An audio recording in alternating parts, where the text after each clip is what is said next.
Good morning, student. This is chapter 8 Confrontations of the Culture. और यहाँ पे जो हम स्टडी करेंगे वो 15 to 17 सेंचुरी के टाइम पीरियड का रहेगा। यहाँ इस टाइम पीरियड में अमेरिकन और यूरोपियंस जो जिस कल्चर की हमें स्टडी करनी है वो यूरोपियन और अमेरिकन कल्चर की हम यहाँ पे स्टडी करेंगे।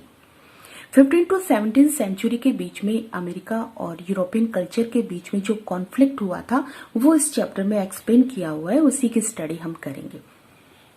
यूरोपियन को भी टू कैटेगरीज में हमने डिवाइड किया है, Spanish and Portuguese.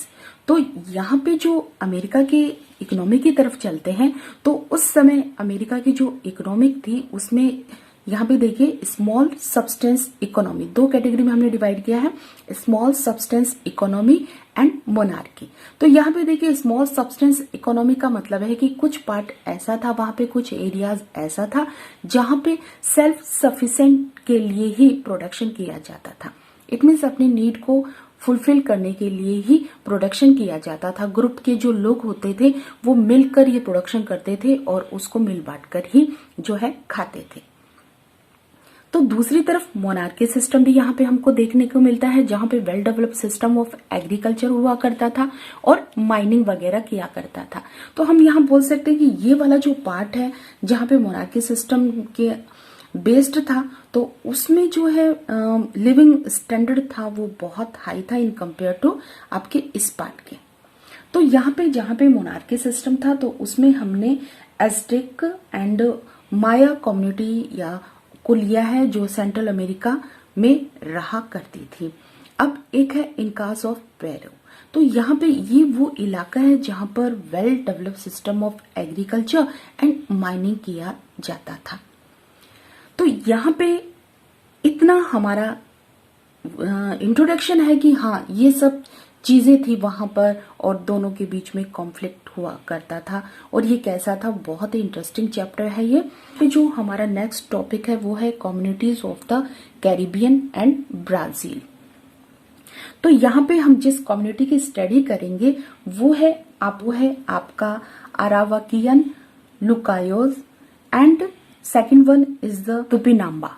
Okay, two communities को जो है हम स्टडी करेंगे।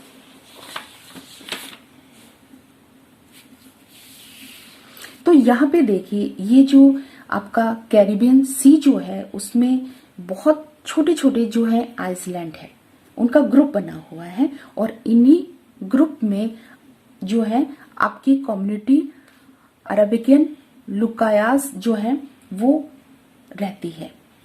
और तो यहाँ पे ये जो कम्युनिटी है वो आपके छोटे छोटे आइसलैंड जिसे आज बुहामास बोला जाता है वहां पे रहती हैं और ग्रेटर एंटिलीज में रहती हैं।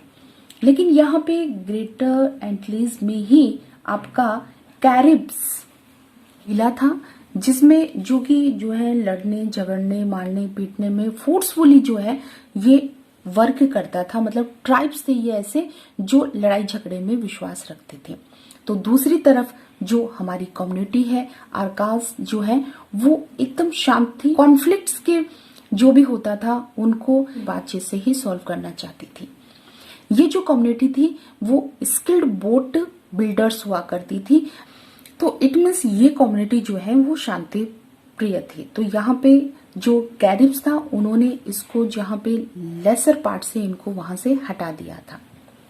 लेकिन ये स्किल्ड थे, इनको बोट बनाना आता था। जो पेड़ हुआ करते थे उनके जो ट्रंक्स हुआ करते थे उसको पूरी तरह से खाली कर कर उनकी बोट बनाया करते थे और समुद्र में उनको चलाया करते थे। और ये हंटिंग, फिशिंग और agriculture, growing corn, sweet potatoes, ये सब और भी ऐसा बहुत कुछ जो है वो ग्रो किया करते थे। अब यहाँ पे जो सेंट्रल कल्चरल वैल्यू जो थी इस ऑर्गेनाइजेशन के लोगों की वो ये थी कि ये जो प्रोडक्शन करते थे वो ग्रुप में करते थे, कलेक्टिवली इनका जो है प्रोडक्शन हुआ करता था और जो भी प्रोडक्शन होता था वो मिल बांट कर ये खाते थे। और साथ ही इनका जो ग्रुप होता था, जो ग्रुप के अंदर जो एज्ड पर्सन हुआ करते थे, जो एल्डर्स हुआ करते थे, उन्हीं की कंट्रोल में इनका ऑर्गेनाइजेशन था जो वर्क करता था। यहाँ पे polygamy was common. It means यहाँ पे एक ही जो मैन होता था उसकी बहुत सारी पत्नियां हुआ करती थी। और यहाँ पे जो है रिचुअल्स में भी ये बिलीव करते थे, जैसे कि आपके वर्ल्ड इस अर्थ और आपका सुपर नेचुरल पावर थे, इनमें बिलीव करते थे, और उनको भी कैसे उनको कंट्रोल किया जाए ये भी वो जानते थे।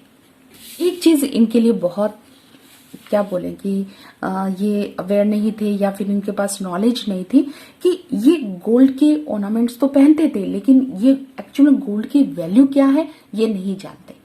और यूरोपियन जो है वो गोल्ड की वैल्यू को बहुत अच्छे से जानते थे।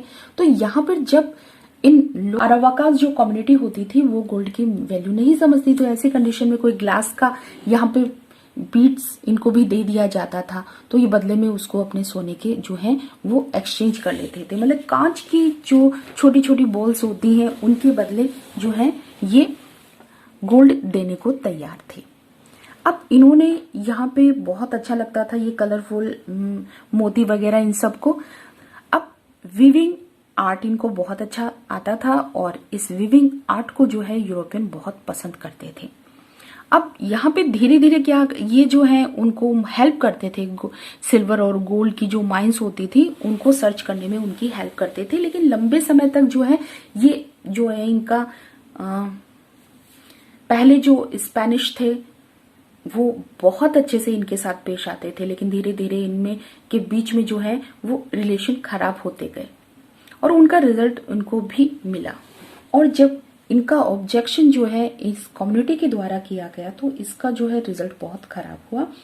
स्पेनिश जो लोगों के कांटेक्ट में आए, इट मीन्स 25 इयर्स तक वो उनके कांटेक्ट में थे, और कांटेक्ट में आने के कारण वो ये कम्युनिटी की लाइफ पूरी तरह से डिस्टर्ब हो गई। अब जो दूसरी कम्युनिटी थी वो थी आपकी तुपिनामा।